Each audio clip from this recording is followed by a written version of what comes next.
Issu d'une famille de viticulteurs depuis plusieurs générations, Francis Fichet a pris le risque de créer son propre domaine en se retirant de la cave coopérative en 1976. L'exploitation comptait alors 11 hectares de vignes. Francis Fichet a rapidement été capable, malgré sa faible expérience de la vinification, de faire preuve de talent pour proposer des vins de qualité et acquérir auprès du monde viticole une certaine notoriété. C'est à la fin des années 80 que les deux frères, Pierre-Yves et Olivier, décident de s'associer avec leur père. Le domaine Fichet était né.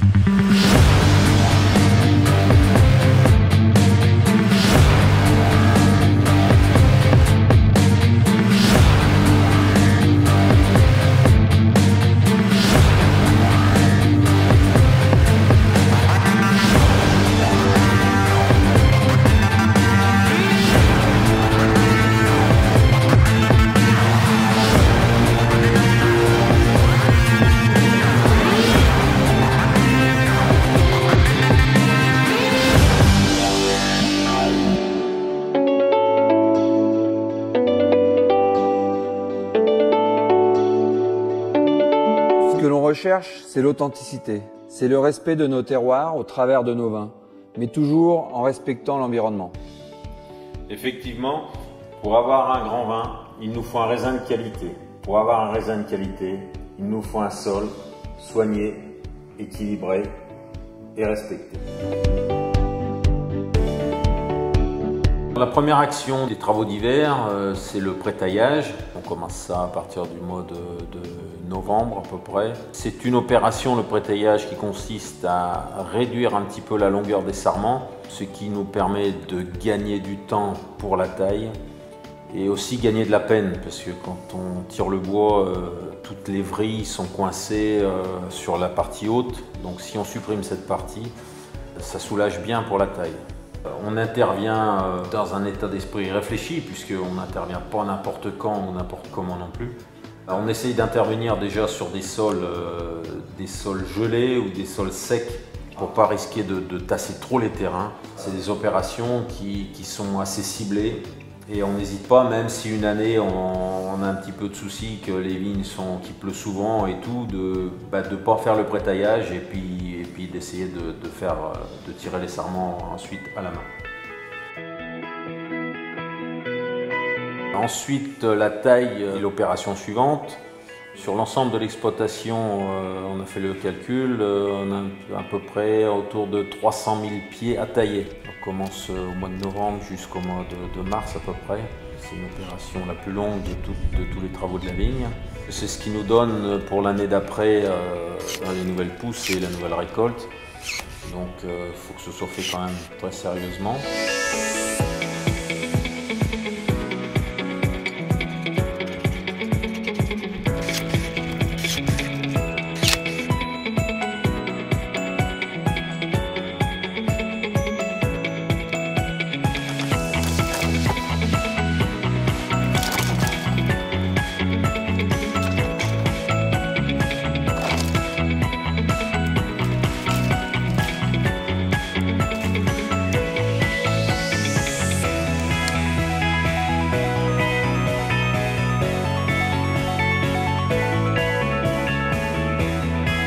Une opération qui suit le pliage des baguettes qu'on fait en hiver jusqu'au printemps. Alors l'intérêt du pliage, c'est déjà d'écarter un petit peu les baguettes de façon que tous les raisins ne soient pas entassés, que ce soit bien ventilé, bien aéré, de façon à obtenir des raisins beaucoup plus sains, limiter la pourriture, limiter tout un tas de choses.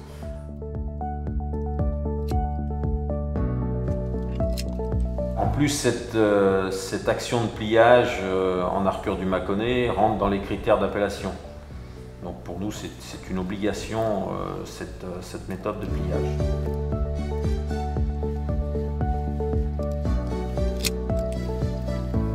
Pour le broyage des sarments, l'opération est faite dans l'hiver et au début de printemps.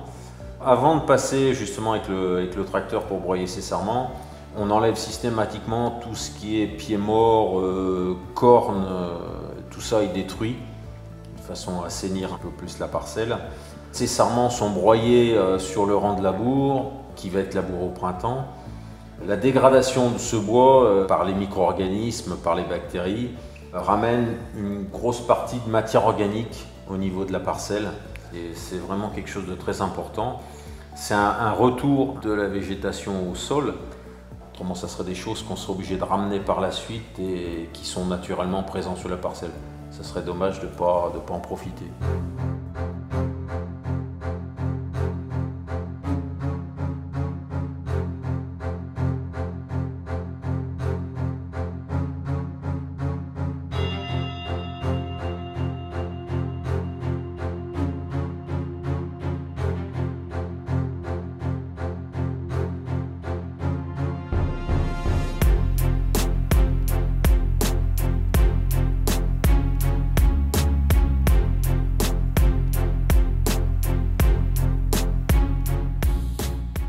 Dès le début du printemps, quand la vigne commence à pousser, environ 10 à 15 cm, nous procédons à des bourgeonnages. Cette opération consiste à supprimer quelques bourgeons sur le cep. Cette pratique de l'ébourgeonnage est vraiment une volonté du domaine Fichet. Aujourd'hui, elle nous permet de dégager quelques parcelles, quelques lieux-dits, pour obtenir des vins de plus grande qualité, avec plus de finesse et plus de concentration.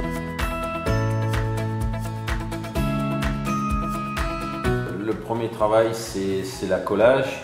Ça consiste à relever les fils de fer de façon à enserrer la végétation entre ces deux fils.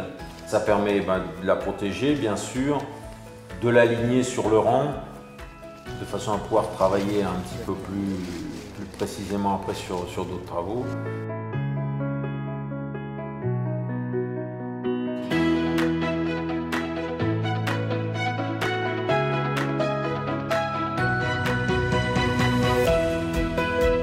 L'opération de rognage, ça nous permet déjà de couper toutes les tiges qui repoussent par la suite. Pour nous, n'ont pas forcément beaucoup d'intérêt puisque ça part un petit peu en buisson, ça maintient l'humidité. Il y a des risques que les tiges basculent et empêchent justement les premières feuilles qui, elles, sont là depuis le début, de faire leur travail, c'est-à-dire d'amener, grâce à la photosynthèse, d'amener des sucres pour les raisins.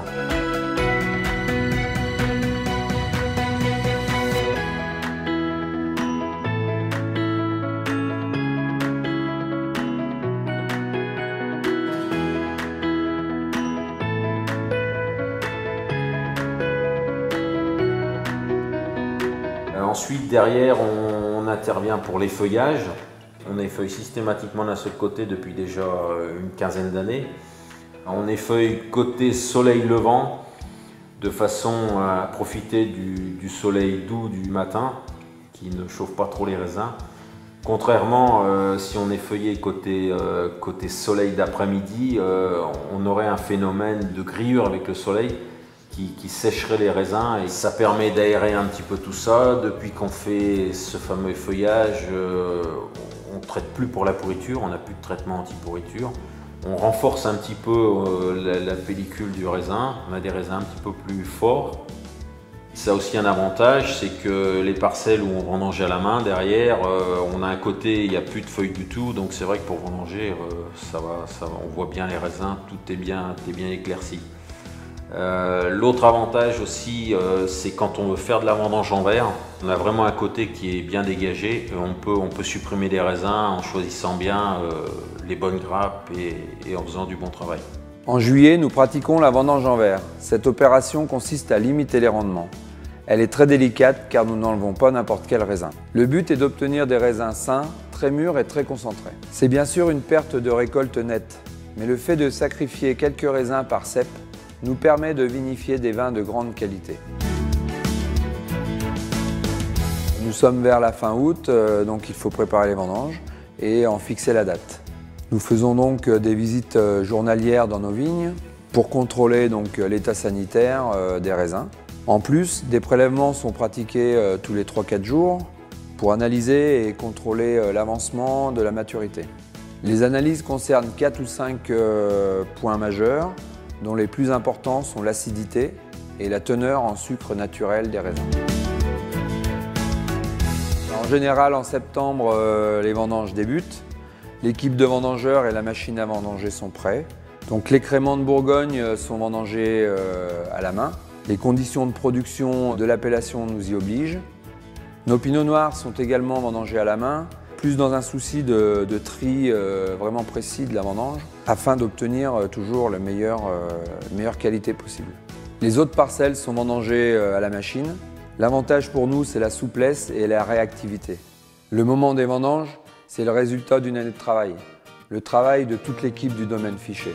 C'est un moment décisif, mais aussi très convivial.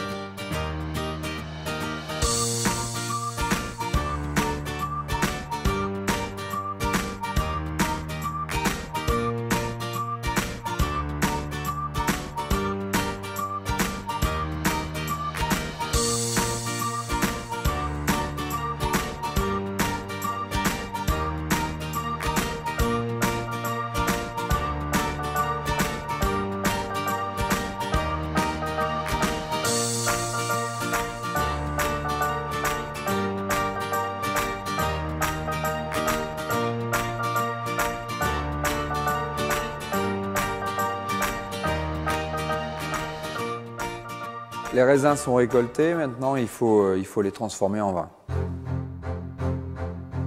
Lors des vinifications, chaque parcelle sont vinifiées séparément.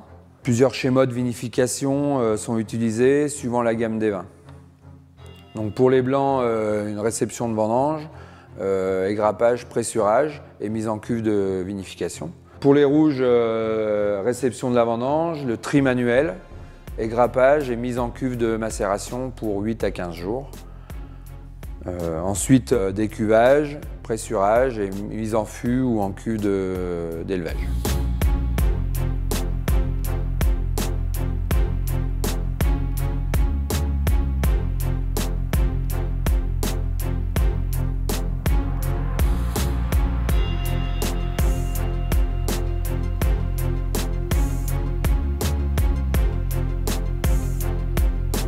Donc en ce qui concerne l'élevage, nous avons 3 gammes de vins. Une gamme de vins avec un élevage de 4 à 6 mois pour les entrées de gamme. Ensuite de 6 à 10 mois pour les milieux de gamme et de 10 à 18 mois pour les cuvées prestige.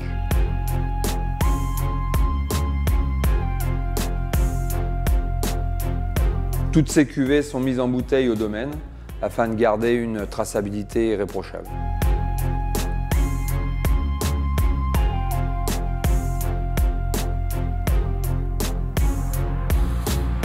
Après les vendanges, on effectue des analyses de sol. Ça nous permet ensuite d'avoir une photographie précise de l'état des sols. Ça nous sert à savoir exactement ce dont la vigne a besoin. Pour équilibrer l'alimentation de la vigne, nous utilisons uniquement des engrais organiques et des fumiers en granulés.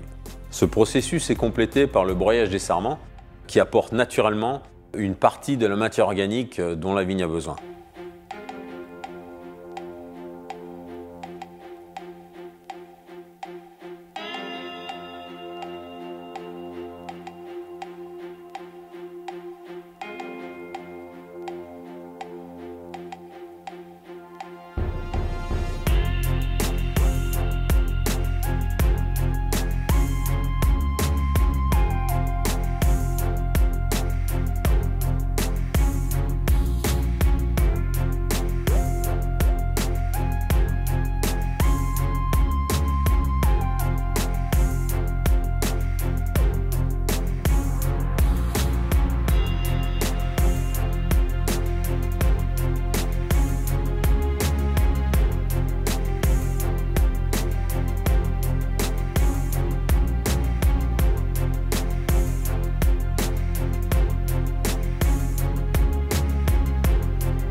Les futurs projets du domaine, ils sont encore nombreux aujourd'hui. Le premier est de développer nos meilleurs terroirs, dans le but toujours d'aller plus loin dans la qualité de nos vins. Nous voulons privilégier la montée en gamme de l'appellation Mâcon-Igé, avec forcément une mise en avant de nos meilleurs lieux-dits, comme le terroir de la Croix.